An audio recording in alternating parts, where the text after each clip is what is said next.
নমস্কার, কলকাতা টিভি ডিজিটালে সকলকে স্বাগত। আপনাদের সাথে আমি অরিত্র। আজকে বলবো রাশিয়ার প্রেসিডেন্ট ভ্লাদিমির পুতিন ভারতে এসে ঠিক কি খেলেন। একটু শুনতে অবাক লাগছে আপনাদের, তবে হ্যাঁ, একটা রাজকীয় খানার আয়োজন করা হয়েছিল রাষ্ট্রপতি ভবনে, কিন্তু সম্পূর্ণ খাবারটাই ছিল ভেজ। কেন ভেজ খাবার, সেটা নিয়েই গল্প বলবো। পুরো ভিডিওটা দেখুন। আর ঠিক কি কি খাবারের স্বাদ গ্রহণ করলেন রুশ প্রেসিডেন্ট ভ্লাদিমির পুতিন ভারত সফরে এসে, সেই গল্পটা আপনাদেরকে বলবো। কি খেলেন পুতিন, স্বাভাবিকভাবে আপনাদের প্রশ্ন সামনে আসবে। ইতিমধ্যেই সামাজিক মাধ্যমে রাষ্ট্রপতি ভবনের যে নৈশভোজ, সেই নৈশভোজের মেনু বা খাবারের তালিকা সামনে এসছে। আপনারা অনেকে সেটা মোবাইল থেকে ডাউনলোড করেছেন, ডাউনলোড করে দেখেও ফেলেছেন, কিন্তু আজকে আপনাদেরকে আরও দু তিনটে গল্প আমি বলবো। পুতিন রাষ্ট্রপতি ভবনে নৈশভোজে যোগ দিয়েছিলেন।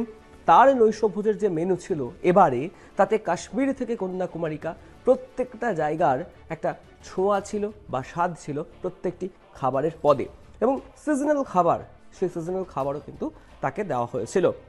যেমন ঝোল মোমো থেকে শুরু করে পনির রোল। হ্যাঁ, শুনতে অবাক লাগছে, ঝোল মোমো, এটা আবার ঠিক কি বলবো সেই কথা আপনাদেরকে। দক্ষিণী স্যুপ, আমি যদি পুতিনের খাবারের প্রথম পদ বলি, তাহলে তার প্রথম পদ ছিল দক্ষিণী স্যুপ। ওই যে বললাম কাশ্মীর থেকে কন্যাকুমারী ছোঁয়া রয়েছে খাবারের। দক্ষিণী স্যুপ ছিল মুরুঙ্গেলাই চারু। তারপরেই তাকে দেওয়া হয়েছিল কাশ্মীরি পদ গুচ্চি দুন চেভিন। এটা এমন একটা জিনিস, মাশরুমের পুর দিয়ে আখরোটের চাটনি। তারপরে দিয়েছিল কালা চানে কি পুরি, এটা হচ্ছে নিরামিষ এক ধরনের কাবাব। এর সাথে দেওয়া হয়েছিল ঝাল চাটনির সঙ্গে নিরামিষ ঝোল মোমো। এটা নিয়ে সবাই বেশ উৎসুক হয়েছে যে ঝোল মোমোটা ঠিক কী ধরনের হয়, কিন্তু এটাও একটা খাবার, সম্পূর্ণ ভেজ খাবার দেওয়া হয়েছিল পুতিনকে এবারের ভারত সফরে।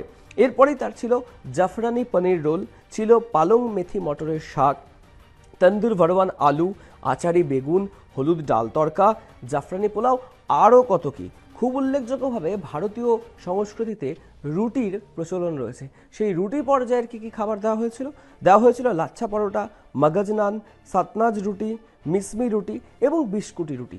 নামগুলো শুনে আপনারা একটু অদ্ভুত হতে পারেন যে এগুলো আবার কী ধরনের খাবার, কিন্তু হ্যাঁ, নানা ভাষা, নানা মত, নানা পরিধান, বিবিধের মাঝে দেখো মিলনমোহন। আমাদের এই গোটা ভারতবর্ষে একাধিক বিষয়ে আলাদা আলাদা চিন্তাভাবনা যেমন রয়েছে, ঠিক একই রকমই প্রত্যেকটি রাজ্যের নিজস্ব খাবারের তালিকা রয়েছে, তাদের সেখানকার সিগনেচার ফুড রয়েছে।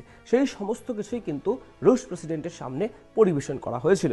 এছাড়াও শেষ পাতে বা ডেজার্ট হিসেবে বেশ কতগুলি নতুন নতুন আইটেমের স্বাদ তাকে দেওয়া হয়েছে, যেগুলো শুনলে আপনাদেরও জিভে জল আসলেও আসতে পারে। যেমন রয়েছে বাদামের হালুয়া, কেশর পেস্তা কুলফি, টাটকা ফল ছিল, গুড়ের সন্দেশ ছিল। হ্যাঁ, শীতকাল, আপনারা বলতেই পারেন যে নলেন গুড়ের সন্দেশ। কী সন্দেশ ছিল সেটা জানি না, তবে গুড়ের সন্দেশ ছিল, মুড়ুক্কু ছিল, নানা ধরনের আচার ছিল এবং স্যালাড ছিল রুশ প্রেসিডেন্টের এবারের ভারত সফরের মেনুতে। আশা করি মেনুটা মোটামুটি শুনে আপনারা বুঝতেই পারলেন যে সম্পূর্ণ ভেজ খাবার খেয়েছেন রুশ প্রেসিডেন্ট ভ্লাদিমির পুতিন। তবে না, এর আগেও তিনি ভারত সফরে এসেছিলেন 2014 সাল, যখন রাষ্ট্রপতি ছিলেন প্রণব মুখার্জি। সেই সময় তার মেনুতে ছিল কাশ্মীরি ছোঁয়া, আমিষ ছিল, গালুটি কাবাব ছিল এবং হরেক রকমের কাবাব দেওয়া হয়েছিল। তখন অবশ্য তিনি নন ভেজ খাবার খেয়েছিলেন। 2018 সাল, তখনও তিনি ভারত সফরে এসেছিলেন, সেই সময়তেও কিন্তু তাকে আমিষ খাবার দেওয়া হয়েছিল, যার মধ্যে সালমান মাছ ছিল, ল্যাম্ব ছিল এবং মোগলাই খানার স্বাদ দেওয়া হয়েছিল রুশ প্রেসিডেন্টকে 2018 সালে। কিন্তু 2025 সালে তিনি কেন শুধুমাত্র ভেজ খাবার চুজ করলেন, বা কেন তার যে মেনু বা আয়োজন যে করা হয়েছিল সেখানে ভেজ খাবার রাখা হলো, সেই প্রশ্নের উত্তর অবশ্য আমাদের নেই। তবে রুশ প্রেসিডেন্টের আপ্যায়নের ক্ষেত্রে যে কোনো রকম ত্রুটি রাখেনি ভারত সরকার বা রাষ্ট্রপতি ভবন, সে কথা বলার অপেক্ষা রাখে না। তার কারণ তার রাজকীয় অভ্যর্থনা থেকে সফর শেষে বিদায়, সবটাতেই ছিল আধুনিকতা এবং রাজকীয় একটা ছোঁয়া।